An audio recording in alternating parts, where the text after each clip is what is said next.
हम पढ़ेंगे electric circuit, circuit diagram, Ohm's law और हो सका तो रेजिस्टेंस। ठीक है, चलो लास्ट क्लास में क्या क्या पढ़ लिया है?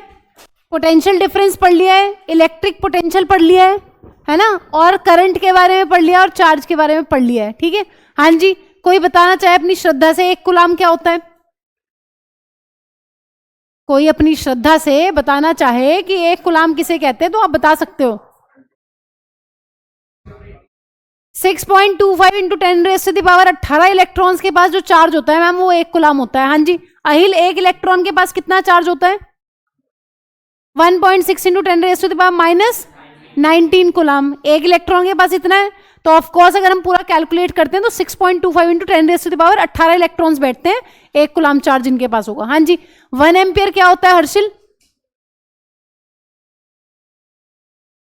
अब जिन जिन के पेपरों में आ रहा होगा ये, उनकी तो दिमाग की बत्ती जली हुई है, बट जिनके आ नहीं रहा होगा तो बैठे होंगे आराम से रिलैक्स्ड। हाँ जी, हाँ प्रणव, 1 एम्पियर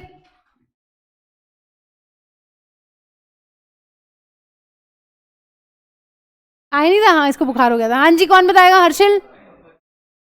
मैम 1 कूलाम पर सेकंड, मतलब 1 एम्पियर करंट किसी सर्किट में तब फ्लो करेगा जब 1 कूलाम का चार्ज पास कर रहा है किसी पर्टिकुलर क्रॉस सेक्शन से 1 सेकंड में। ठीक है, ये बात थी, ये पढ़ लिया था। और कुछ 1 का पढ़ के गए थे? हाँ जी, 1 वोल्ट। 1 वोल्ट अर्थात 1 वोल्ट क्या होता है? 1 volt 1 joule upon 1 coulomb. 1 joule energy खर्च करते हैं, 1 जूल वर्क डन करते हैं कितने चार्ज को मूव करने में? 1 कूलाम चार्ज को मूव करने में, तो उसको बोलते हैं। ठीक है, आओ जरा ये क्वेश्चन करके दिखाओ। हाँ जी, करो जल्दी फटाफट। क्वेश्चंस हम इस चैप्टर के साथ में ही कर रहे हैं क्योंकि तुम बाद में कुछ नहीं करते हो इसलिए। ठीक है प्रणव, पापा ने बड़ी फोटो वोटो लगा रखी है देखा नहीं? ये देख, इसने पापा की फोटो देखी अपने। पापा है भी तेरे नंबर, तेरे पास अपने पापा का नंबर है? तेरे पास फोन नहीं है क्या? अच्छा फिर ठीक है, चलो करो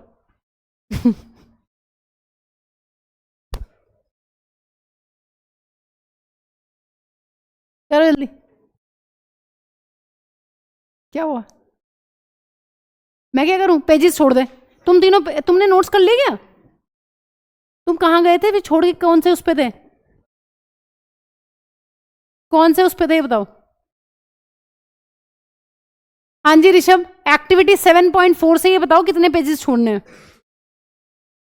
सारे पूरे हैं ना? हाँ जल्दी बता, 1-2 पेज एक्स्ट्रा बता देना, है ना, क्योंकि कभी जरूरत पड़ जाए।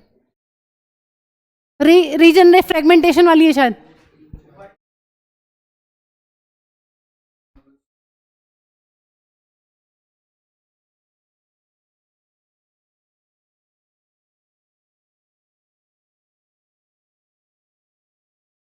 छत्तीस, लाइक दिस 36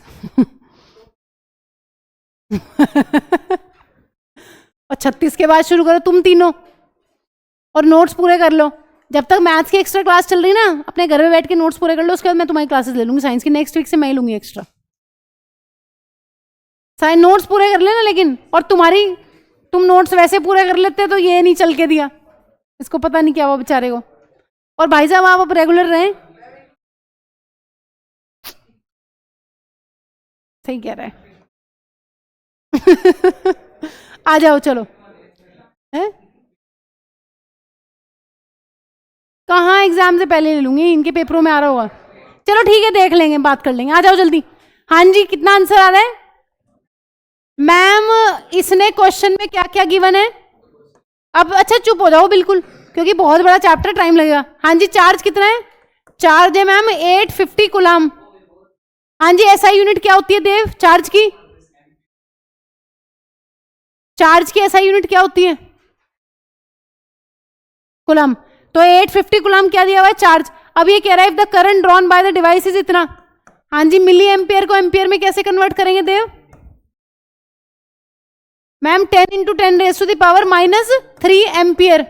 हमें 2 चीजें दी हुई है, उसने ये पूछा है find the time in which the electric source will be discharge completely. हाँ जी, ये पूछ रहा है कि टाइम बताओ। अब टाइम का ये बता देगा। करंट तो पढ़ के गया था प्रणव, करंट का फॉर्मूला तो आता होगा इलेक्ट्रिक करंट का, नहीं? Oh my God. हाँ जी, इलेक्ट्रिक करंट क्या होता है? Charge upon time. तो टाइम क्या हो जाएगा बच्चों? चार्ज अपॉन हवा। टाइम क्या हो जाएगा? Charge upon current. बताओ जरा। 850 अपॉन 8 इंटू 10⁻³ 850 अपॉन 8, और ये ऊपर चला जाएगा। हाँ जी, कितना आंसर आ रहा है? इतना ही आ रहा है क्या? 85,000 सेकेंड्स, इतना ही आ रहा है क्या? ये तो यस मैम। भाई क्वेश्चन क्लास में ही कर रहे हैं क्योंकि आप कुछ नहीं करते हो। आपको सारे पीवाई क्यों दे दिए, किसी ने पता नहीं करे हैं कि नहीं करे हैं, इसलिए इस चैप्टर के तो मैं क्लास में करवाती हूँ तुम्हें। सब भेज दूंगी, लिख लो भी, हाथ पैर तो चलाओ। तो लिख तो लो जो मैंने लिखा हुआ है। बेटा मैंने कोई भी नहीं करी, कितने दिन हो गए? वो तो जान के बोल रहा है ना। बेटा ये खराब हो गई थी कॉर्ड इसकी, जब से तुम गए थे इसको भी सदमा लग गया था तुम्हारे जाने का। नहीं नहीं, वो खराब हुई होगी अपने आप, और पूरा सिस्टम भी तो चल रहा है बाकी। बस ये इतनी खराब हुई थी यहां से ये। नहीं नहीं, मुझे तो पता भी नहीं चलता इन खर्चों का। ये तो सारे सर के काम है, मुझे पता ही नहीं चला ये खराब हुई है। मैंने कहा बंद तो बंद।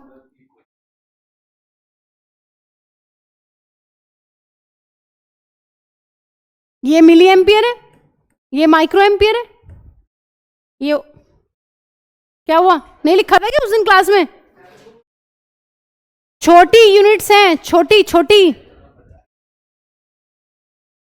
आओ जल्दी। तो ऐसे सवाल भी आते हैं बोर्ड्स में, आओ जरा। हाँ जी, इलेक्ट्रिक सर्किट।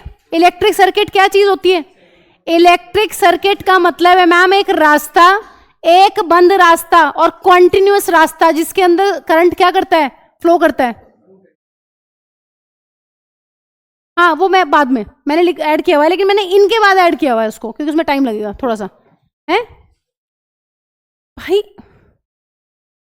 ये तो मुझे लग रहा होश में ही नहीं अभी भोर तो काफी थक गया है क्या वहां? कर लो जल्दी बेटा कर लो। अब तुम्हें हाथ पैर तो जल्दी जल्दी चलाने पड़ेंगे अपने। वो लिख लिया? चल जहां से वो लिखेगा वहीं से लिख लेना है भी। आओ। हाँ जी, इलेक्ट्रिक सर्किट का मतलब होता है बंद रास्ता जिसमें करंट फ्लो करता है। अब इसके बहुत सारे कंपोनेंट्स होते हैं, जैसे कि क्या क्या होता है इलेक्ट्रिक सर्किट के अंदर? मैम बैटरी होगी या सेल होगा, और कंडक्टिंग वायर्स होंगी, और एमीटर होगा, वोल्ट मीटर होगा, पिछली क्लास में पढ़ के गए थे। ठीक है, और बल्ब होगा मैम, और बहुत सारी चीजें हो सकती है, बट यहाँ पे हम कुछ बना के समझ लेते हैं। लिखो पहले, एक एक लाइन की डेफिनेशन है, इनको पूरा कर लो जल्दी, इसमें टाइम वेस्ट नहीं करेंगे। लिखो लिखो, it is the closed end continuous path of, it is the closed and continuous path in which the electric current flows, in which the electric current flows। बंद रास्ता, कॉन्टिन्यूअस रास्ता जिसमें करंट जो है फ्लो करता है किसी सर्किट के अंदर, उसको कहते हैं इलेक्ट्रिक सर्किट। अब इसमें क्या क्या चीजें होती हैं? इट इंक्लूड्स, बहुत सारी चीजें हैं इसमें। बैटरी या फिर सेल होगा, कंडक्टिंग वायर्स होंगी, कंडक्टिंग या फिर मेटालिक वायर्स। हाँ जी, एमीटर और वोल्ट मीटर होंगे। एमीटर किस चीज को बताता है? करंट को। और वोल्ट मीटर किस चीज को बताता है? पोटेंशियल डिफरेंस को बिटवीन 2 पॉइंट्स। ठीक है, और बताओ और क्या क्या होता था? हाँ जी, बस करो बस करो आयुष्मान, रिलैक्स, अभी तक भी तुम सारे यहीं थे।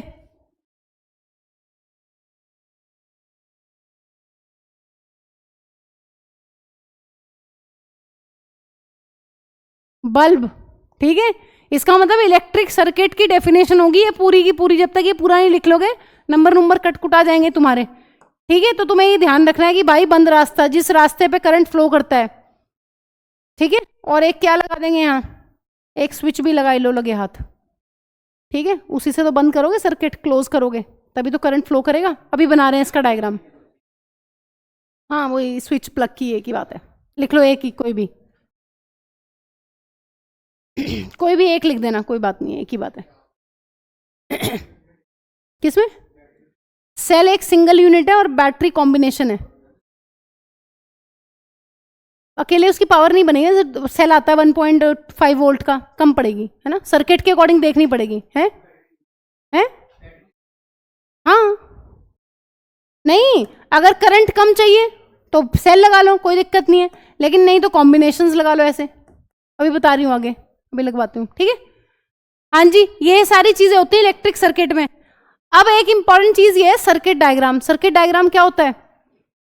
सर्किट डायग्राम बेसिकली ये है, अभी तुम बहुत सारे न्यूमेरिकल्स करोगे, तुम्हें बहुत सारे पेपर में क्वेश्चंस आते हैं, तो तुम कभी भी ये नहीं कर सकते कि सीधा जिस तरीके से सेल लिख दिया, बैटरी लिख दी।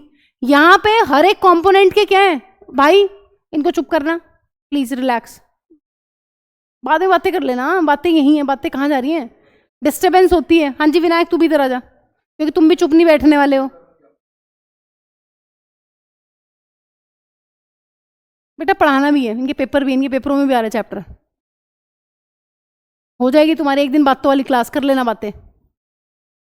हाँ जी, सिलेबस तो छूटा हुआ है, एक्स्ट्रा क्लास ले लो, बातें भी करनी है। हाँ जी सुनो ध्यान से, जब मैम इलेक्ट्रिक सर्किट के जो कंपोनेंट्स है ना, उन्हें सिंबल्स की फॉर्म में जब हम रिप्रेजेंट करते हैं, उसको सर्किट डायग्राम बोलते हैं। सर्किट डायग्राम का मतलब है हम डायरेक्टली लिख नहीं देंगे कि सेल है, हम क्या करेंगे उस सेल का सिंबल लगा देंगे वहां। जैसे देखो इधर आओ, है ना, जैसे कि मैं सर्किट डायग्राम ड्रॉ कर रही हूं, ये क्या है, ये एक सेल का सिंबल है। तो मैं जितने भी क्वेश्चंस तुम्हें आएंगे उसमें सर्किट डायग्राम बना हुआ मिलेगा। ये क्या है, ये जो मैम बना रहे हो ये कंडक्टिंग वायर है, इस तरीके से वायर को हम दिखा सकते हैं।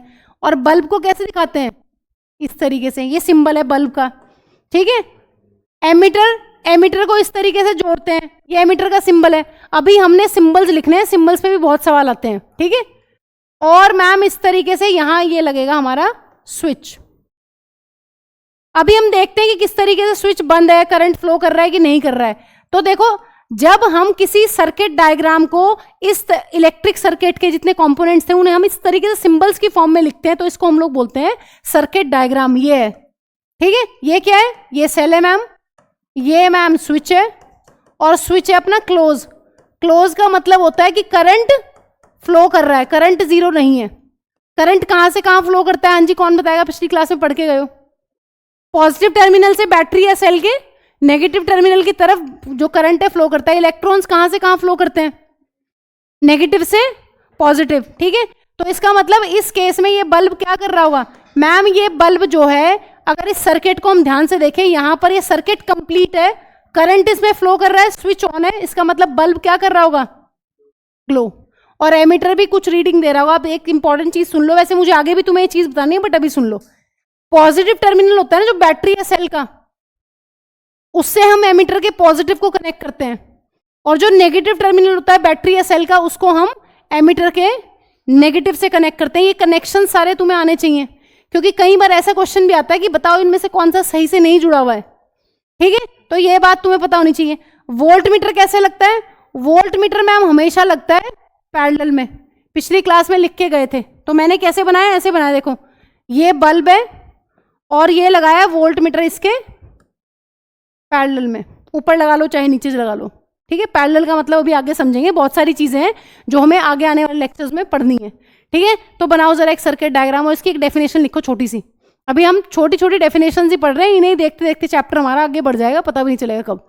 लिखो जरा, लिखो सर्किट डायग्राम। और भाई जिन जिन के नोट्स कंप्लीट नहीं, वो नोट्स कंप्लीट कर लेना अपने, बहुत मस्ती कर ली तुम लोगों ने।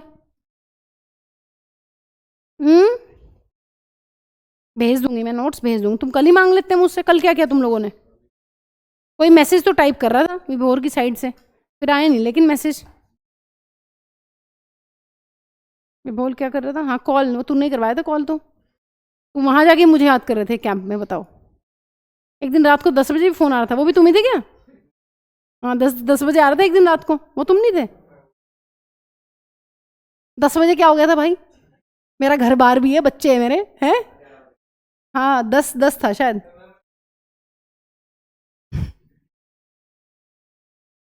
मैं ही देख रही हूँ, फिर मैं समझ गई जिस दिन दिन में फोन आया ना, मैं रात को यही होंगे, क्योंकि मेरे फोन पे किसी का ज्यादा फोन आता नहीं अक्सर। मुझे कौन ही फ़ोन करेगा, अब मैं बच्चे हूँ इनके, यही होंगे बेचारे। नोट्स कंप्लीट कर लेना, अगले हफ्ते से मंडे से क्लास ले लूँगी। हाँ जी, लिखो जरा definition.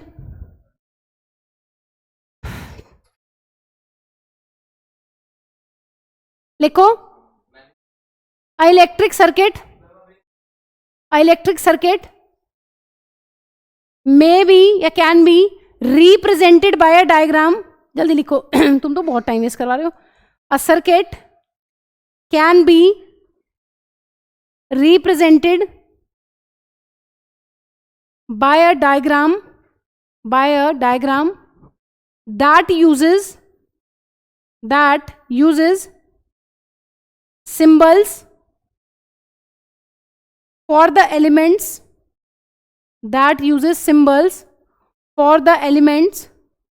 used in the circuit. Electric circuit may be represented by a diagram that uses symbols for the elements used in the circuit. Comma लगा लिखो, showing how the elements are connected to each other. Showing how the elements are connected to each other. Such a diagram is called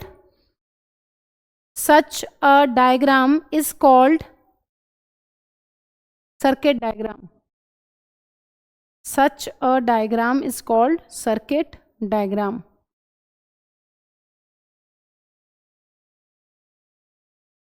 electric circuit के जो components हैं वो किस तरीके से एक दूसरे से जुड़े हुए हैं, उनके सिंबल्स क्या हैं, वो सारी चीजें दिखाता है तुम्हें सर्किट डायग्राम। क्योंकि हमेशा ये पॉसिबल नहीं हो पाएगा कि हर चीज को तुम बना के बताओ। बल्ब है, बल्ब सजाने लगोगे क्या? बैटरी कैसे बनाओगे? क्या हर बार बैटरी वैसे बनाओगे क्या? सेल, हाँ जी, क्या हर बार ऐसे बनाओगे? फिजिबल नहीं है। तो बेटर है सिंबल्स बना लो। अब जब भी क्वेश्चन आएगा पेपर में या तुम्हें कभी बना के बताना हो तो तुम्हारे लिए आसान हो गया है कि ऐसे सेल या बैटरी बनाने से अच्छा है हम ऐसे बना लेंगे। ठीक है, तो हमने इसको सर्किट डायग्राम बोला है। आओ जरा, मोस्ट इंपॉर्टेंट चीज है इस चैप्टर की, काफी इंपॉर्टेंट है, सिंबल्स। हाँ जी, बनाना था। अब आपको 11 सिंबल्स याद करने हैं। लिखो जरा, बनाना था बेटा, सब कुछ करते जाओ। देखो बहुत मैं स्लो नहीं कर सकती हूँ इतना। हाँ जी, पहली इंपॉर्टेंट चीज है सेल। सेल का क्या सिंबल होता है? ऐसा सिंबल होता है मैम। जो बड़ा डंडा है वो पॉजिटिव टर्मिनल को रिप्रेजेंट करता है, जो छुटकू है वो नेगेटिव टर्मिनल को रिप्रेजेंट करता है सेल के। ठीक है, दूसरा किस चीज का मैम सिंबल हमें पता होना चाहिए? बैटरी। बैटरी क्या होती है? बैटरी बेसिकली होती है कॉम्बिनेशन ऑफ सेल। मैम जब एक से ज्यादा सेल आपस में जुड़ते हैं तो वो बनाते हैं बैटरी। उनका सिंबल कैसा होगा? इस तरीके से जोड़ोगे और टर्मिनल्स देख के जोड़ोगे, क्योंकि अगर तुमने उल्टे जोड़ दिए तो पोटेंशियल जो है वो 0 भी हो सकता है। ये देखो जरा, इधर आओ। हाँ जी, अगर ऐसे जोड़ दिया तो इसमें क्या दिक्कत है मैम? मैम अगर ये +2 है ना तो ये -2 है, इसका मतलब पोटेंशियल क्या हो जाएगा? नेट 0। तो कभी भी ऐसे कनेक्ट नहीं करना है, हमेशा कैसे कनेक्ट कर रहा है? नेगेटिव से अगले वाले के पॉजिटिव को, नेगेटिव से नेक्स्ट वाले के पॉजिटिव को। ये कनेक्शन का तरीका है, तो ये ध्यान रखनी है बातें। ठीक है, तो जब तुम्हें क्वेश्चंस आते हैं ना डायग्राम बेस्ड कि बताओ जरा क्या गलती है, तो ये गलती पकड़ में आ जानी चाहिए आराम से। ठीक है, करंट फ्लो नहीं करेगा इस केस में, पोटेंशियल डिफरेंस ही नहीं होगा। हाँ जी, 2 सिंबल्स याद करो ये फटाफट। सेल का एक सिंगल बनाना है मैम और बैटरी में बनाना है कॉम्बिनेशन। एक तीसरी चीज जो आपको पता होनी चाहिए यहां पर सिंबल, वो है आपका प्लग की या फिर स्विच। ओपन का मतलब ये है कि करंट फ्लो नहीं कर रहा है। लिख लो, नीचे लिखना है तो प्लग की ऑफ और स्विच ऑफ। कैसा सिंबल होगा? ऐसा सिंबल होता है मैम। इसका मतलब यह है कि करंट इज 0, अभी सर्किट में कोई करंट फ्लो नहीं कर रहा है, इसका मतलब ये है। तो सारे सिंबल्स पता होने चाहिए। 11 सिंबल्स हैं तुम्हारे कोर्स में, कुछ भी एक्स्ट्रा नहीं करना है, यही वाले कर लोगे बहुत है। कई बच्चे क्या करते हैं, फ्यूज का जोड़, इसका जोड़, उधर उधर से उठा के ये बताया था वो बताया था, कुछ नहीं, बस 11 करने हैं और कुछ करना ही नहीं, इसके अलावा पूछता ही नहीं है वो कभी। ठीक है, फिर 12th क्लास में आएंगे और सिंबल्स तब कर लेना। हाँ जी, ये सेल का सिंबल है, positive terminal negative terminal, combination of cells का सिंबल ऐसा होगा तुम्हारा। ये सारे होंगे, बीच वाले बनाए नहीं, positive negative positive negative positive negative. ये तुम्हारी अभी करंट नहीं चल रहा है सर्किट के अंदर, स्विच जो ओपन है या प्लग की ऑफ, ऑफ का सिंबल ऐसा रहेगा तुम्हारा। ठीक है, अगला बनाओ एक और। हाँ जी, प्लग की या फिर स्विच क्लोज्ड। क्लोज्ड का क्या मतलब है? क्लोज्ड का मतलब है मैम करंट जो है वो फ्लो कर रहा है, ऐसा होगा। मतलब प्लग की ऑन, स्विच ऑन बोल सकते हो इसको। हाँ जी, करंट जीरो होगा क्या इस केस में? नहीं मैम, इसमें करंट जीरो नहीं होगा, current will be non zero. इसका मतलब जब ऐसा सिंबल रहेगा ना तुम्हारा स्विच का, इसका मतलब यह है कि अब करंट फ्लो कर रहा है सर्किट में। तो छोटी छोटी चीजें जो तुम्हें पकड़नी है जब डायग्राम बेस्ड क्वेश्चन आता है, बाकी वैसे क्वेश्चंस में तो तुम्हें वो देगा ही लिख के। हाँ जी, next symbol, a wire joint. अगर कहीं पे वायर जो है वो जुड़ी हुई है, वायर जॉइंट कैसे बनाओगे? ऐसे। इसका मतलब ये है कि मैम यहां पर दो तारें आपस में क्या है, जुड़ी हुई हैं इस पॉइंट पे।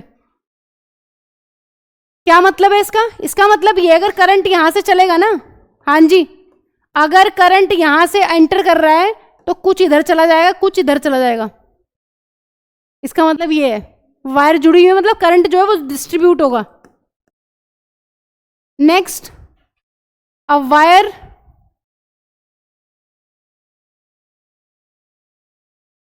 या वायर्स विदाउट ज्वाइनिंग।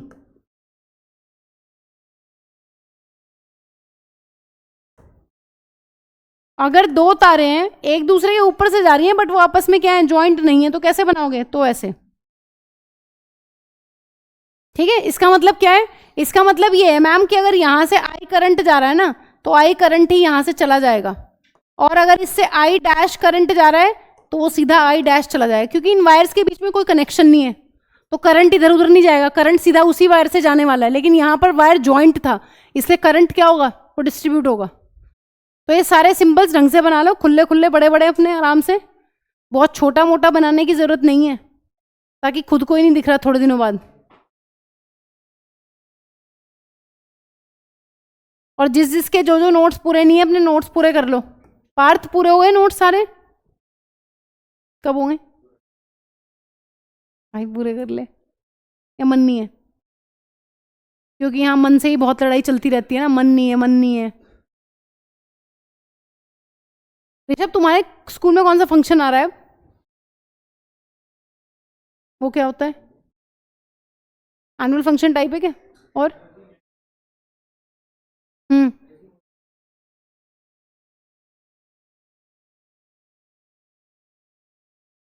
अच्छा, क्योंकि ये पता नहीं क्या कह रहे, डांस प्रैक्टिस चल रही है जी। हाँ, वो कुछ और होगा उनका।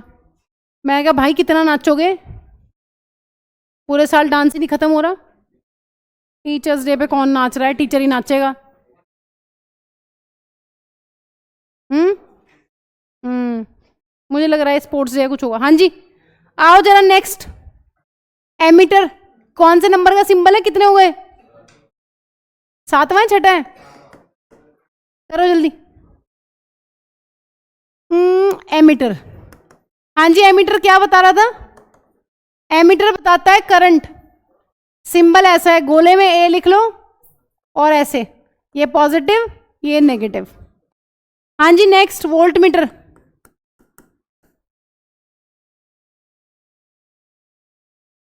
वोल्ट मीटर का सिंबल भी ऑलमोस्ट ऐसा सही है, वी लगा लो बस बीच में। पता चला जी, वोल्ट मीटर बनाने बैठ गए। वोल्ट मीटर की शक्ल देखी थी ना पिछली क्लास में, कैसे बनाते हैं उसको बताना जरा, बनता ही ना। तो बेटर है ऐसे, ये छोटा शॉर्टकट बना लिया है कि भैया वोल्ट मीटर दिखाना है कहीं सर्किट में, तो ऐसा बना लो। पता चला वोल्ट मीटर बनाने में पूरा दिन चला गया, सर्किट तो फिर बाद में ही देखेंगे। हाँ जी, और बताओ। अब आ जाओ रजिस्टर पे। क्या सिंबल है मैम? कुछ नहीं, ऐसा है, बनाओ जल्दी। बल्ब। बल्ब का एक और भी दे रखा है एनसीईआरटी में, पूरा बल्ब ही बना रखा है, वो तो मेरे बस का नहीं है, तो मेरे को तो यही बल्ब ठीक लगता है। धनंजय, सारी बातें आज ही होंगी या कल के लिए भी कुछ छोड़ोगे, या कल बारिश का खतरा है? हाँ इसी में आता है, बस कल करे सो आज कर। हाँ जी लास्ट, रियोस्टाट, ये पेपर में आया था इस बार।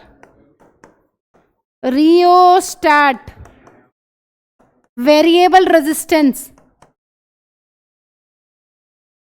वैसे तो हम पोटेंशियल डिफरेंस को चेंज करके तब करंट को चेंज करते हैं सर्किट में, लेकिन कई बार ऐसा होता है कि पोटेंशियल डिफरेंस आप चेंज नहीं कर पा रहे हो, तो आप रेजिस्टेंस को चेंज करके करंट चेंज कर सकते हो। ठीक है, तो ये वही है, और ये बहुत आता है पेपर में। इसके दो सिंबल्स हैं, देख लो। एक तो ऐसा कि रेजिस्टेंस के ऊपर एरो बना दो, और एक मैं ऊपर बना रही हूं उसका सिंबल। इसके दो सिंबल्स हैं। रियोस्टाट अभी बताया मैंने, अगर आपने सुनाओ कि करता क्या है, आगे भी पढ़ाना है। वैसे तो हम सर्किट के अंदर भी देखेंगे कि हम नंबर ऑफ सेल को इंक्रीज करेंगे। अगर हमें करंट बढ़ाना है ना, तो हम पोटेंशियल डिफरेंस बढ़ाएंगे। ठीक है, हमने पिछली क्लास में पढ़ा था ये चीज कि अगर हमें करंट फ्लो करवाना है तो क्या करते हैं मैम, वायर के दोनों एंड को कनेक्ट कर देते हैं सेल या बैटरी से। तो हमें पोटेंशियल चाहिए जरूर करंट को फ्लो कराने के लिए, चार्जेस को फ्लो कराने के लिए। कई बार क्या होता है, पोटेंशियल को चेंज नहीं कर पा रहे हो, पोटेंशियल चेंज करना आपके हाथ में नहीं है। से फॉर एग्जांपल, ठीक है, मान लो 220 वोल्ट आ रही है घर में, तो आपको 220 वोल्ट ही आ रही है सारे में, तो आप क्या करते हो, आप रेजिस्टेंस को चेंज करके करंट चेंज कर सकते हो। तो भी पढ़ेंगे, इसलिए इसका नाम है वेरिएबल रेजिस्टेंस, कि रेजिस्टेंस को वेरी करके करंट वेरी कर लो, but we will remain the same. अभी पढ़ रहे हैं आगे, अभी तुमने ओम्स लॉ भी नहीं पढ़ा, ओम्स लॉ की जरूरत पड़ेगी। तो ये सारे सिंबल्स तुम्हें पता होने चाहिए। बल्ब का एक और सिंबल दिया हुआ है, वो भी देख लो एनसीईआरटी में। कभी तुम कहो मैम आपने बताया ना था, बल्ब भी बना रखा है। किसके, वो बन तो गया है इसका। ये रजिस्टर का वो नहीं है बेटा, कहाँ है रजिस्टर पे ये एरो, कहाँ लगी हुई है भाई? ये सिंबल है, काम क्या है, एक सिंबल, ये अलग सिंबल है दोनों, ये दोनों रियोस्टैट के ही हैं बेटा। तरीका है रिप्रेजेंट करने का, तरीका है ना दिखाने का, तो ये पता होना चाहिए। बहुत कॉमन है पेपर में, वेरिएबल रेजिस्टेंस। हाँ जी, एक बार देख लो इन्हें। सेल, बैटरी, स्विच ऑन कब है, ऑफ कब है, करंट फ्लो कब कर रहा है, कब नहीं कर रहा है, रियोस्टैट क्या है, रेजिस्टेंस क्या है, एमीटर का सिंबल क्या है, वोल्ट मीटर का क्या है, बल्ब का क्या है, ये सब पता होने चाहिए तुम्हें। ठीक है, आओ जरा। अब जो पिछली क्लास में हमने एक चीज लिख के गए थे, हम उस पे आ रहे हैं। हम क्या कर दिया देव?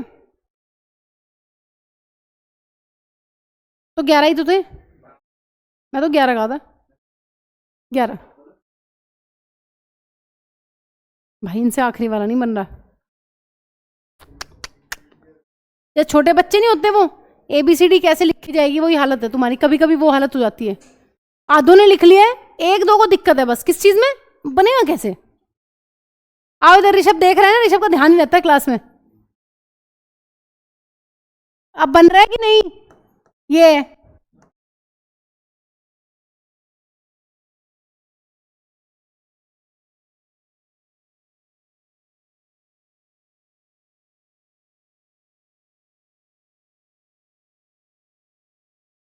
चलो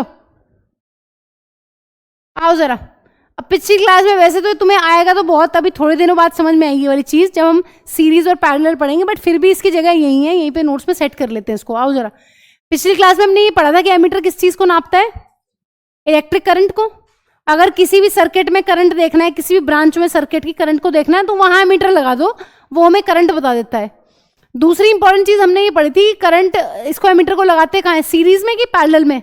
इसको सीरीज में लगाते हैं। तीन बातें पढ़ी थी कि मैम ये सर्किट में हमें करंट बताएगा। हाँ जी, आई का क्या मतलब है? आई का मतलब है करंट। दूसरी इंपॉर्टेंट चीज मैंने तुम्हें बताई थी, इसको हमेशा कहां लगाते हैं, सीरीज में। और इसका रेजिस्टेंस क्या होता है, लो। तो यहां पर हमें इस चीज का आंसर लिखना है कि इनका रेजिस्टेंस लो क्यों होता है। अगर रेजिस्टेंस हाई होता तो क्या मुसीबत आती, ध्यान से सुनो। अब तुम्हें सर्किट डायग्राम पता चल गया है क्या होता है।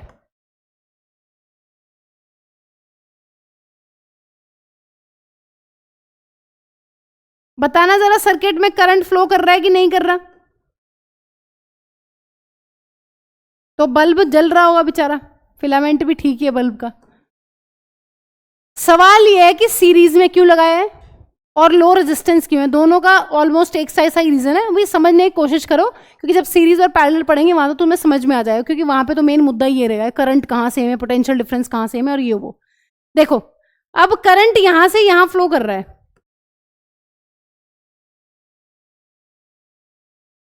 अगर यहां आई करंट है, यहां भी आई करंट है, यहां भी आई करंट है। पहली इंपॉर्टेंट चीज ये है बच्चों, इसका रेजिस्टेंस लो क्यों। रेजिस्टेंस का क्या मतलब है, रेजिस्टेंस में भी पढ़ना बचा हुआ है। रेजिस्टेंस का मतलब होता है अपोज करना, किसी चीज को रेजिस्ट करना, नाम से ही पता चला है, मतलब रुकावट पैदा करना। रेजिस्ट का क्या मतलब होता है हिंदी में, रेजिस्ट का मतलब होता है मैम रुकावट पैदा करना। तो हम ये कहना चाह रहे हैं कि इसका रेजिस्टेंस लो है। देखो रेजिस्टेंस का सिंबल होता है आर, अभी आगे पढ़ेंगे, एंड इट इज ऑलमोस्ट बराबर जीरो। बिल्कुल जीरो नहीं हो सकता, perfect zero, but almost equals to zero होता है। रुकावट पैदा करना किसके रास्ते में, करंट के रास्ते में। तुम ये बताओ अगर तुम्हें किसी इंस्ट्रूमेंट से करंट नापना है और वो खुद करंट के लिए एक बाधा बने तो तुम्हें कैसा लगेगा। हाँ जी, एमीटर को खुद करंट नापना है सर्किट के अंदर और वो खुद क्या बने, खुद मान लो से फॉर एग्जांपल इसका रेजिस्टेंस हाई हो। हाई रेजिस्टेंस का क्या मतलब है, हाई रेजिस्टेंस का मतलब है मैम ये करंट को अच्छे से फ्लो ना होने दे सर्किट के अंदर। तो क्या अच्छी बात है कोई, बिल्कुल अच्छी बात नहीं है मैम। जिसको खुद करंट नापना है एटलीस्ट उससे तो करंट अच्छे से पास हो ना। रेजिस्टेंस का मतलब क्या होता है, रेजिस्टेंस का मतलब होता है रुकावट पैदा करना, बाधा पैदा करना, इंपीड करना, ओपोज करना, अगर किसी को इंग्लिश आती है तो। ठीक है, क्या क्या मतलब है इस चीज के, बहुत सारे मतलब है, अलग अलग तुमने कहीं कहीं मतलब पढ़े होंगे। और हिंदी में क्या कहते हैं, रुकावट या फिर बाधा। अब तुम बताओ ऐसा इंस्ट्रूमेंट जिसको खुद को करंट नापना है तो वो ज्यादा हाई रेजिस्टेंस का नहीं चल पाएगा। क्यों, क्योंकि मैम वो तो अपने से करंट को पास नहीं होने देगा, और जब तक इससे करंट पास नहीं होगा तब तक ये करंट नहीं बता पाएगा। इसलिए एमीटर को सीरीज में लगाते हैं, क्योंकि सीरीज में करंट की वैल्यू सेम रहती है। तुम्हें पता चलेगा जब हम कॉम्बिनेशन ऑफ रेजिस्टर्स पढ़ेंगे। और मैम सीरीज में लो रेजिस्टेंस होना चाहिए, अगर एमीटर है उसका रेजिस्टेंस लो होना चाहिए ताकि वो अपने से करंट को बिल्कुल बिना किसी वैल्यू को चेंज किए पास होने दे। तो जितना करंट यहां से पास होगा ये उसको रीड कर लेगा, इसलिए इसका रेजिस्टेंस लो होता है। समझे तुम, रेजिस्टेंस लो का मतलब है मैम ये करंट को अच्छे से पास होने दे अपने से। क्यों, क्योंकि अगर ये अच्छे से पास होने देगा तभी ये करंट को मेजर कर पाएगा। अगर हाई रेजिस्टेंस होता तो करंट इससे अच्छे से फ्लो ना होता, और ना होता तो फिर करंट कैसे बताता ये। ठीक है, पहले इसका रीजन लिखो। ये चीज अगर अभी थोड़ी थोड़ी भी आई है तो आ जाएगी एक दो लेक्चर्स के बाद। ठीक है, क्योंकि पैरेलल और सीरीज वाला कॉम्बिनेशन वहां पूरा पढ़ेंगे। हाँ जी, एक इसका आंसर लिखो, मैं लिखवा रही हूं तुम्हें, क्योंकि एग्जाम्पलर में दिए हुए। इसका मैं तुम्हारे भरोसे कुछ नहीं छोड़ रही हूँ, न्यूमेरिकल्स करवा रही हूँ, वो कर लो, जो करवा रही हूँ बस वो कर लो। विनायक कल से आगे बैठना, क्योंकि जीभ में खुजली ज्यादा हो रही है ना। हाँ बेटा, वहां कैसी ट्रेनिंग हुई वो तो बताया नहीं गया एक आधी लाइन में भी, और वैसे बक बक बक कर रहे हैं। क्यों, ऐसा क्या हुआ। चिल तो तुम बहुत थे, 10 बजे तो मैम को फोन कर रहे थे, तो ऐसा क्या हुआ। रात को कोई ट्रेनिंग नहीं होती थी, सुबह सुबह होती है बस। सुबह 4 बजे उठाया, 10 बजे तक खत्म, उसके बाद मस्ती शुरू। मुझे सब पता है, इसलिए मैं तुमसे पूछना चाह रही थी ये बात। लिखो, मैं गई नहीं, मेरे स्टूडेंट जाते हैं ना, मैं हर साल पूछती हूँ सब बच्चों से, तुमने ही नहीं बताया बस, बाकी सब बताते हैं आगे अपना एक्सपीरियंस। हाँ जी लिखो, इसका आंसर लिखो। सुबह तक कहाँ, तुम्हारी कुछ ज्यादा टाइट हुई है। लिखो, इसका आंसर लिखो। If the ammeter had high, मैं लिखवा रही हूँ, लिख लो, मैं तुम्हें होमवर्क नहीं दे रही हूँ, क्योंकि मुझे पता तुम नहीं करोगे, और तुम नहीं करोगे तुम्हारे पेपर में आएगा सवाल, तुम मरोगे फिर वहां। लिखो जल्दी। वैसे मुझे होमवर्क देने चाहिए ये सारे, मैं अब तक होमवर्क ही देती थी, लेकिन मैंने देखा कि कोई नहीं करता, तुम इतने ढीठ हो। लिखो, if the ammeter had high resistance, if the ammeter had high resistance, अगर हाई होता, पहले वो कहानी लिख लो तो क्या होता, कॉमा लगा लिखो। It would oppose the, it would resist या oppose the, it would resist और oppose the flow of current, it would oppose or resist the flow of current and reduce the actual current in the circuit. and reduce the actual current in the circuit. And reduce the actual current in the circuit. Full stop लगा के लिखो. This would give incorrect reading. This would give incorrect reading. अगर high resistance होता तो ये गलत reading तुम्हें बताता, फिर फायदा ही क्या हुआ एमीटर लगाने का. ठीक है, फुल स्टॉप लगा के नेक्स्ट लाइन से लिखो इनकरेक्ट या फिर लोअर रीडिंग, कुछ भी लिख लो. इनकरेक्ट या फिर लोअर रीडिंग, कम रीडिंग देता है ना वो, क्योंकि रेजिस्टेंस हाई है, करंट अच्छे से फ्लो नहीं करेगा, करंट की वैल्यू कम आएगी ऑफ कोर्स. ठीक है, नेक्स्ट लाइन में लिखो therefore this would give incorrect reading या लोअर रीडिंग. ठीक है, नेक्स्ट लाइन में लिखो therefore an emitter is designed with low resistance. Therefore an emitter is designed with very low resistance so that it allows the current to pass without any significant change. Therefore an emitter is designed with very low resistance so that it allows the current to pass without any significant change. So that it allows the current to pass without any significant change. This ensure that the true value of current is measured. This ensure that the true value of current is measured. जितनी बाधा कम होगी, जितनी रुकावट कम होगी, उतना ही current अच्छे से जाएगा एमीटर से, और अच्छे से जाएगा तो नाप लेगा सारा, है ना. दूसरे वाले का लिखो why does a voltmeter have high resistance. इसको लगाते हैं पैरेलल में, और पैरेलल के तुम्हें आते नहीं भी फॉर्मूले. बताता क्या ये, हाँ जी बताना जरा, वोल्टमीटर किस चीज को नापता है सर्किट में? पोटेंशियल डिफरेंस का दूसरा नाम क्या था? वोल्टेज. वोल्टेज या फिर पोटेंशियल डिफरेंस को नापता है ये. पैरेलल में लगाते हैं, इसका रेजिस्टेंस क्या होता है? हाई. अब इसका हाई क्यों कर दिया मैम, और इसको लगा भी पैरेलल में दिया है? हाँ जी, हाई कितना है? इतना हाई है कि ऑलमोस्ट इंफिनिटी, ऑलमोस्ट. ठीक है, इंफिनिटी का मतलब बहुत बहुत बहुत हाई वैल्यू है. ठीक है, अब इसको मैं समझाने को तुम्हें अभी भी समझा सकती हूँ, लेकिन तुम्हें अभी फॉर्मूले नहीं आते हैं रेजिस्टेंस के. इसमें ज्यादा जरूरत नहीं, इसमें जरूरत पड़ती है. देखो, जब हम रेजिस्टर्स को पैरेलल में लगाते हैं तो ओवरऑल जो रेजिस्टेंस होता है वो बहुत क्या होता है? लेस करते हैं हम. जब अभी हम पढ़ेंगे, मैं ज्यादा इसकी एक्सप्लेनेशन में नहीं जा रही, मैं आगे चले जाऊंगी, कि जब हम पैरेलल में बहुत सारे रेजिस्टर्स को लगाते हैं, अभी तुम्हें पैरेलल का मतलब भी नहीं पता क्या होता है. हाँ जी, किसी को पता है पैरेलल का क्या मतलब होता है? हाँ बताओ. मतलब दो पॉइंट्स के बीच में लगाते हैं बहुत सारे रेजिस्टर को, पढ़ लेंगे. देखो, उसमें हमारा मोटिव ये रहता है कि हम ओवरऑल रेजिस्टेंस को कम कर दें. ठीक है, अब देखो ध्यान से सुनो लॉजिकली. अगर तुम हाई रेजिस्टेंस कर देते और तुम इसको सीरीज में जोड़ देते, क्या होता? हाँ जी, तुम इसको भी सीरीज में जोड़ देते सर्किट में और हाई रेजिस्टेंस कर देते, क्या होता? करंट ही फ्लो ना करता. पोटेंशियल डिफरेंस तो ये दे रहा था, लेकिन करंट ही फ्लो ना करता. क्यों मैम? हाई रेजिस्टेंस है ना. हाई रेजिस्टेंस का मतलब है करंट को रोकना, अपने से पास ना होने देना. इसीलिए हमने कहां लगाया इसको? इसीलिए हमने लगाया पैरेलल में. क्यों? क्योंकि पैरेलल में क्या होता है? करंट डिस्ट्रीब्यूट हो जाता है, इसलिए पैरेलल में लगाया है. लेकिन मैम पैरेलल में लगा के हाई रेजिस्टेंस रखने का क्या मतलब है?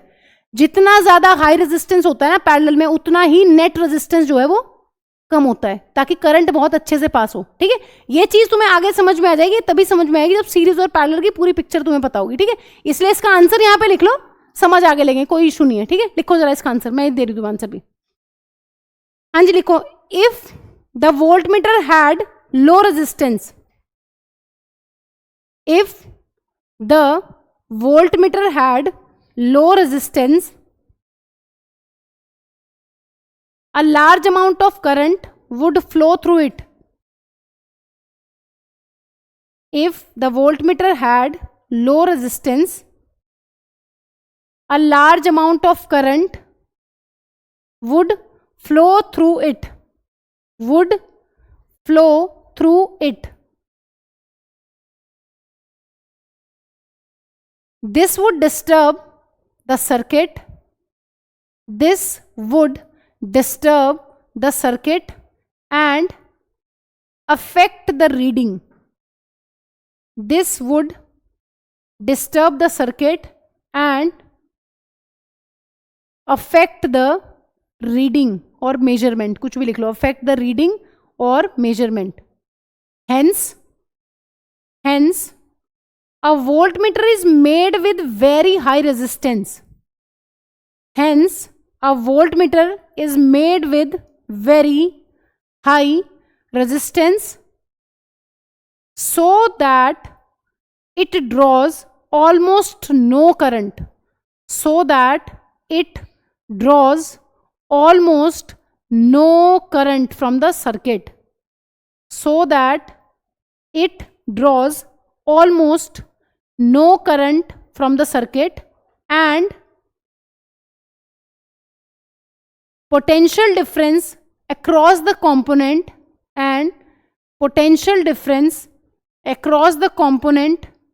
can be measured accurately, and the potential difference across the component can be measured accurately. शायद 2 क्लासेस और लगेंगे, उसके बाद हम पैरेलल और सीरीज पे आएंगे, तब ये potential difference across the component can be measured accurately. अब इधर आओ जरा, वोल्टमीटर और एमीटर पे ऐसे सवाल आते हैं, एक कर लेते हैं ताकि अगर कहीं भी ऐसा डायग्राम बेस्ड क्वेश्चन आए तो आप कर लो उसको. आओ जल्दी. हाँ जी ये एक वोल्टमीटर दिया रहेगा इस तरीके से और तुम्हें यहां पर ये मार्किंग दी हुई है. कितनी मार्किंग है? 1.5. अब क्वेश्चन पढ़ो. In the following diagram the position of the needle is shown on the scale of a voltmeter. पहली इंपॉर्टेंट चीज वोल्टमीटर है, ठीक है. वो तुमसे पूछ रहा है the least count of the voltmeter and the reading shown by this is. ध्यान से सुनो, सवाल में 2 चीजें पूछी हैं. एक तो पूछा लीस्ट काउंट. हाँ जी, लीस्ट काउंट का क्या मतलब होता है? लीस्ट काउंट एक ही वर्ड आएगा इसमें, तुम्हें लीस्ट काउंट वो पता होना चाहिए. देखो, लीस्ट काउंट का मतलब होता है कोई भी मेजरिंग इंस्ट्रूमेंट, चाहे वो एमीटर हो चाहे वो वोल्टमीटर हो, वो मिनिमम कितनी वैल्यू को बता सकता है. तो जैसे इसकी मिनिमम क्या है मैम, ये मिनिमम है इसके लिए. अगर ये सुई यहां होती तो पता चल जाता ना तुम्हें कि कितना है.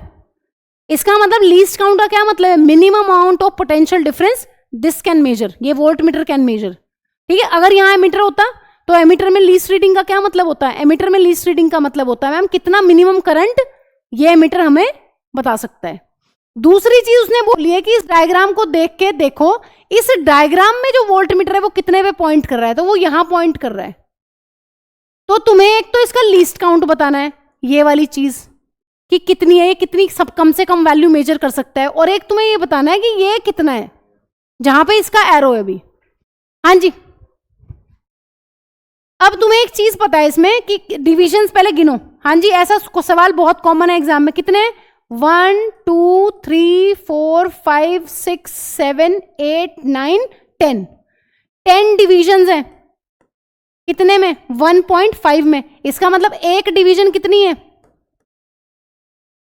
इतनी. ध्यान से देखो. हाँ जी, जहां पर ये मार्किंग इसने 1.5 की दी हुई है उसके बीच में ये 10 डिविजन्स आ रही हैं, तो हम 10 से डिवाइड करके हमें ये वाली वैल्यू मिल जाएगी ना. तो लीस्ट काउंट कितना हो गया इसका? 0.15. लीस्ट काउंट का क्या मतलब है? लिख लो, ये लिखो, पूरा क्वेश्चन लिखो, जो सब कुछ लिखवा रही हूं सब लिखो. एमीटर पे सवाल आ सकता है, नहीं तो वोल्टमीटर पे आ सकता है. लिखो मिनिमम वैल्यू ऑफ वोल्टेज, लिखो फटाफट, और potential difference. Minimum value of potential difference और voltage a voltmeter can measure, उसको कहते हैं लीस्ट काउंट. सब लिखना है, सब कुछ मैं क्लास में करा रही हूँ. इसके सारे क्वेश्चंस तुम्हें नोट करने हैं. जो एनसीईआरटी के होंगे उनको मैं पेज नंबर लिखा होगा ऊपर, वो मत नोट करना बस, क्योंकि यही चैप्टर है जो तुम्हारे नंबर कटवा सकता है पेपर में या फिर बायो लिखने में, और कहीं नहीं कटने नंबर तुम्हारे. ठीक है. तो इसके क्वेश्चंस क्लास में इसलिए करवा देती हूँ क्योंकि फिर पता नहीं PYQs करते हो कि नहीं करते हो। लीस्ट काउंट का मतलब है मिनिमम वैल्यू कितनी बता सकते हैं। एमीटर होगा तो करंट हो जाएगा ऑफ कोर्स, अगर वोल्ट मीटर दिया होगा क्वेश्चन में तो ऑफ कोर्स वो वोल्टेज हो जाएगा या पोटेंशियल डिफरेंस हो जाएगा। ठीक है, मिनिमम जितनी बता सकते हो। तो तुम्हें ये गिन लेना है कि कितनी है मार्किंग्स। तो 10 मार्किंग है, 10 डिवीजन है, इसका मतलब एक डिवीजन कितनी हो गई 0.15 वोल्ट। अब तुम्हें बताना है कि फिलहाल जो एरो है वो कहां पर है। अब वो बताओ कैसे बताओगे। 1.5 में जोड़ देंगे कितना, कितनी वैल्यू जोड़ देंगे आरुष। मैम 2 डिवीजन आ गई ना, और 2 डिवीजन और एक्स्ट्रा आ गई हैं। एक डिवीजन 0.15 है, इसको 2 से कर दो आप मल्टीप्लाई, कितना आ जाएगा 0.30 वोल्ट। इसको मैम जोड़ देंगे उसमें जो हमें रीडिंग दी हुई है। हाँ जी, कितना आ जाएगा 1.80 वोल्ट। अब देख लो कौन सा आंसर सही है इसमें, कौन सा सही है, थर्ड सी। तो ऐसा एमसीक्यू भी आ जाता है कि कुछ वोल्ट मीटर या एमीटर दिया होगा, कुछ रीडिंग मार्किंग दी होगी कहीं पे, बस तुम्हें उसमें डिवीजन कैलकुलेट करनी है कितनी है। अगर 10 है तो 10 से डिवाइड कर देना जो वैल्यू गिवन है, अगर 5 है तो 5 से डिवाइड कर देना, वो तुम सॉल्व कर ही लोगे, उसमें कुछ ज्यादा बात बड़ी है नहीं। ठीक है, इसका मतलब लीस्ट काउंट में हमने क्या सॉल्व कर लिया है, 1 डिवीजन। एमीटर होगा तो करंट बताएगा ऑफ कोर्स। हाँ जी, करंट रीडिंग कैसे निकाली है बताओ जल्दी। जो रीडिंग इसमें दी हुई है वो कैसे निकाली है मैम, 1.5 तक तो हमें पता ही है। अब हमने लीस्ट काउंट भी पता कर लिया है। तो मैम हमने देखा है कि 2 डिविजन्स और हैं, जहां पर एरो बनी हुई है वोल्ट मीटर को पॉइंट कर रही है, 2 डिविजन्स और हैं उसमें, तो हमने 2 से मल्टीप्लाई कर दिया लीस्ट काउंट को। तो लीस्ट काउंट को 2 से मल्टीप्लाई करके जो वैल्यू आई है उसको 1.5 में ऐड कर दिया। तो हमने ये बता दिया कि इस फलाने वोल्ट मीटर को अभी वो किस रीडिंग पे पॉइंट कर रहा है। तो ऐसा सवाल काफी कॉमन है, इसको नोट करो, इसको लिखो अच्छे से, और कल फिर मैं तुम्हारे लिए एक और लेके आऊंगी एमीटर का सवाल, ऐसा ही, वो तुम्हें खुद करना होगा, ये मैंने करवा दिया तुम्हें। एक कुछ PYQs में मिल जाएंगे और कुछ मिल जाएंगे टेस्ट में ऐसे सवाल, तो सारे कर लेना अच्छे से। वोल्ट मीटर ढंग से बनाना।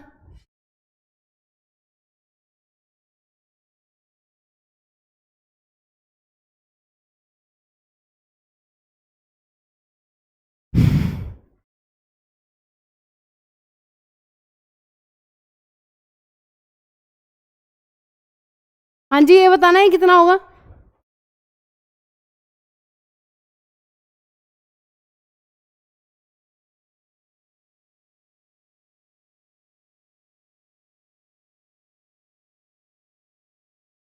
करो।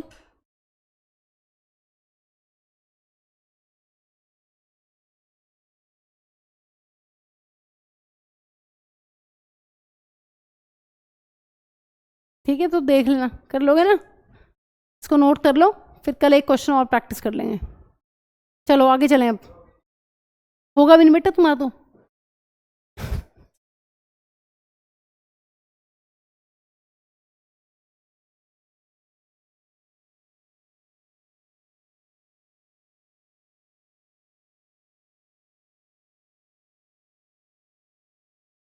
बता ही दिया उसने 27 हो रहे हैं। क्लास में बैठ के तुम्हें टाइम देखने की सूझती है। 8th क्लास की बंद करवाई है मैंने, स्मार्ट वॉच तुम्हारी बंद करवाऊंगी सबकी, कोई वॉच नहीं पहन के आएगा ना स्मार्ट वॉच उनकी, बेचारे वो। मैम की क्लास में मैं पढ़ाती नहीं हूँ, मैं बंद करवाई है बस, मैं तो बंद करवाने वालों में से हूँ। मैम की वो कम सुनते हैं क्योंकि मैम ज़्यादा डांट देती है ना उन्हें। आओ जल्दी। हाँ जी, फर्स्ट एक्टिविटी पढ़िए इस चैप्टर की जल्दी, इंपॉर्टेंट है, ओम्स लॉ पर बेस्ड है, जल्दी।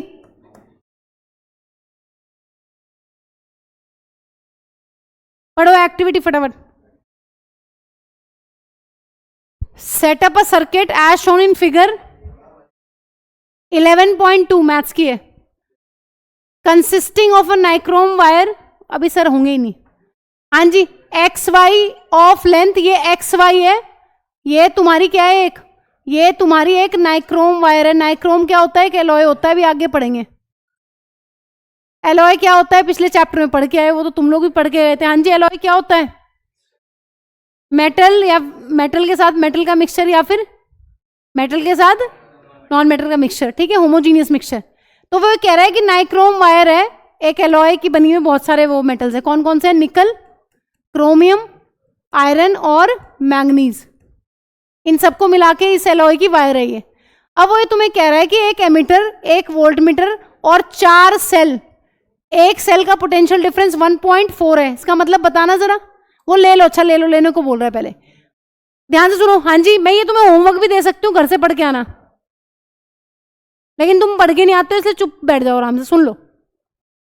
First use only 1 cell as the source in the circuit, note the reading in the ammeter. देखो तुम्हें क्या करना है, एक सिंपल सा सर्किट है, ये एक इन्होंने एलॉय की वायर लगा रखी है। वोल्टमीटर हमेशा कैसे लगाते हैं? हाँ जी बताना जरा। ये इसके पैरेलल में लगा हुआ है। अब पैरेलल भी समझ लो, पैरेलल क्या होता है? पैरेलल का मतलब होता है 2 पॉइंट के बीच में 2 चीजों को लगा देना है, ज्यादा चीजों को लगा देना। जैसे कि ये एक नाइक्रोम वायर लगा दिए और ये लगा दिया वोल्टमीटर, तो हम कहेंगे कि ये दोनों चीजें आपस में कैसे हैं? ये दोनों पैरेलल कनेक्शन में है। ये पॉइंट एक्स और ये पॉइंट वाई। जब 2 पॉइंट्स के बीच में दो या 2 से ज्यादा चीजें जुड़ी हो तो उनको क्या बोलते हैं? पैरेलल। एक चीज होती है सीरीज। सीरीज का मतलब ऐसे होता है, एक चीज, उसके बाद तुरंत दूसरी चीज, और ये फिर तीसरी चीज, एक के बाद एक के बाद एक के बाद एक, जब जुड़े हो, ये सीरीज कॉम्बिनेशन है। ठीक है, तो सीरीज में जुड़ने का मतलब है जब एक हाथ पकड़ा हो आपस में। जैसे अगर मैं तुमसे पूछूं कि इस वाले रेजिस्टर ने उस वाले एमीटर में कितने कनेक्टिंग पॉइंट है? सिर्फ एक। ऐसे ये हाथ इसका एमीटर का, उधर से उस रेजिस्टर का, बीच में दोनों ने एक दूसरे को होल्ड किया हुआ एक पॉइंट से। लेकिन ये देखो, पैरेलल का क्या मतलब है? पैरेलल का मतलब है मैम 2 पॉइंट पे। ऐसे मैंने अपने हाथ दे रखे हैं किसी को, उधर से किसी ने मेरे दोनों हाथ पकड़ रखे हैं, तो दैट इज पैरेलल कॉम्बिनेशन। तो ये पता होना चाहिए। अब वो तुम्हें क्या कह रहा है, पहले तुम्हें क्या करना है, इस एक्टिविटी में हेडिंग डालनी है, एक्टिविटी 11.1, ये डायग्राम बनाना। देखो क्या कह रहा है, ये वायर, ये एमीटर, हाँ जी कैसे लगा हुआ बताना जरा, सीरीज में, पैरेलल में?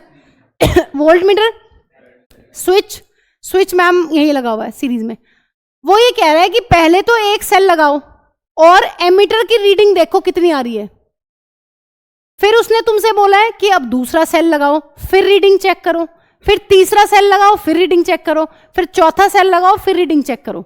ये एक्टिविटी है कि भाई नंबर ऑफ सेल बढ़ाते चले जाओ और करंट पे देखो कि सर्किट में क्या फर्क पड़ रहा है करंट के ऊपर।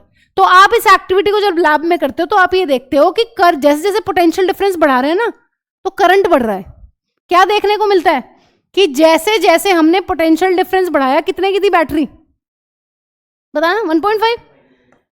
1.5, फिर तुमने 1.5 और लगाया, 3 हो गई, फिर तुमने 1.5 और लगाया, फिर इतनी हो गई, फिर तुमने और लगाया। इसका मतलब पोटेंशियल डिफरेंस तुम बढ़ाते चले गए। और तो तुम्हारा करंट भी क्या देखा है तुमने ये नोटिस किया है कि मैम करंट भी क्या हो गया है, करंट भी बढ़ गया है। से फॉर एग्जांपल ऐसे रैंडमली लिख देती हूं कोई वैल्यूज। करंट किस में नापते हैं? एम्पियर में। ये ओम्स लॉ है। ओम्स लॉ ये कहता है कि जैसे जैसे सर्किट में बाकी सब चीजों को अगर तुम सेम रखते हो, अगर तुम नंबर ऑफ सेल इंक्रीज करते हो, पोटेंशियल डिफरेंस इंक्रीज करते हो किसी सर्किट के अंदर, तो आप ये देखते हो कि जो करंट है वो बढ़ रहा है। अब करंट को छू के नहीं बताना, करंट को कौन बताएगा?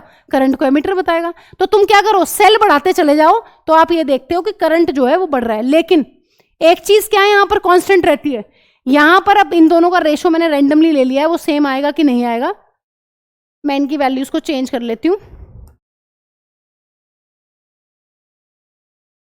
ठीक है, क्योंकि मुझे यहां तुम्हें एक चीज बतानी है, इसलिए मैंने ऐसे ले लिया है।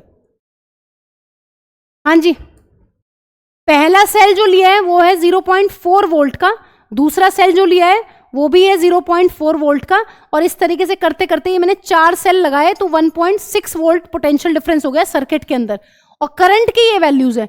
ओम्स लॉ ये कहता है कि जब हम इन दोनों का रेशो लेते हैं ना, V का और I का, हाँ जी लेना जरा, पहले वाले में रेशो 0.4 डिवाइडेड बाय 0.1, दूसरे वाले में 0.8 डिवाइडेड बाय 0.2, तीसरे वाले में 1.2 डिवाइडेड बाय 0.3। हाँ जी, इनकी रेशो बताना कितनी आ रही है सॉल्व करके।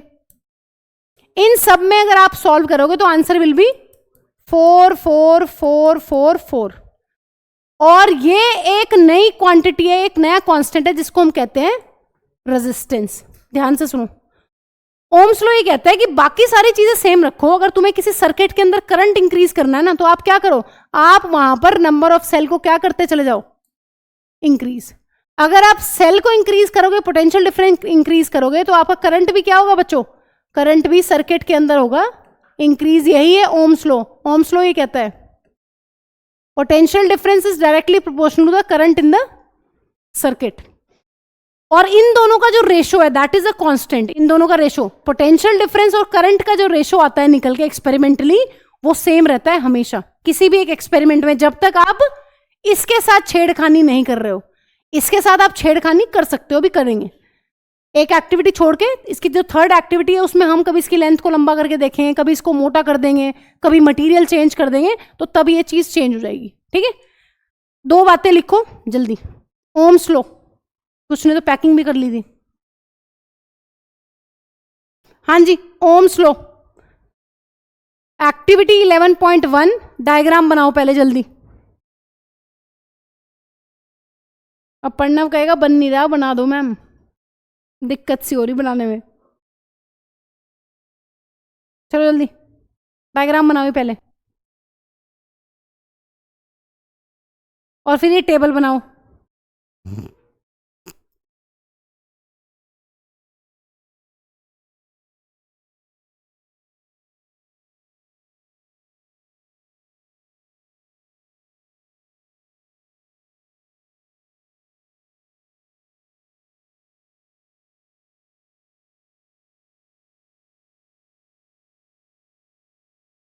हाँ जी, बन गया डायग्राम। ध्यान से दिख रहा है ना तुम्हें, ये नंबर ऑफ बैटरीज तुम इंक्रीज कर रहे हो सर्किट में, बाकी सारी चीजें चेंज नहीं कर रहे हो। एमीटर जहां है वहीं है, स्विच वहीं है, वोल्ट मीटर वहीं है, रजिस्टर वहीं है, सब कुछ वहीं है। बस तुम्हें एक चीज चेंज करनी है, क्या, number of cell. Number of cell को अगर किसी सर्किट के अंदर बढ़ाते हो, कीपिंग द वायर सेम, या जो एलॉय लिया हुआ है, जो भी है, रजिस्टर लिया हुआ है, उसको सेम रखोगे, तो पोटेंशियल डिफरेंस बढ़ाने पे करंट बढ़ता है किसी भी सर्किट के अंदर। कुछ लिमिटेशंस हैं इस लॉ की भी, या इस एक्सपेरिमेंट की कुछ लिमिटेशन है। टेम्परेचर सेम रहना चाहिए। अगर गर्म करना शुरू कर दिया ना तुमने इस वायर को, तो फिर भी दिक्कत आ जाएगी। ठीक है, तो ये यूनिवर्सल लॉ नहीं है, अभी इसके बारे में लिख लेते हैं। पहले सर्किट बन गया, सर्किट बन गया हो तो टेबल ड्रॉ कर लो जल्दी विद वैल्यूज, ताकि याद रहे। फिर से ग्राफ बना लेंगे आगे, इसी को यूज कर लेंगे। जल्दी करो।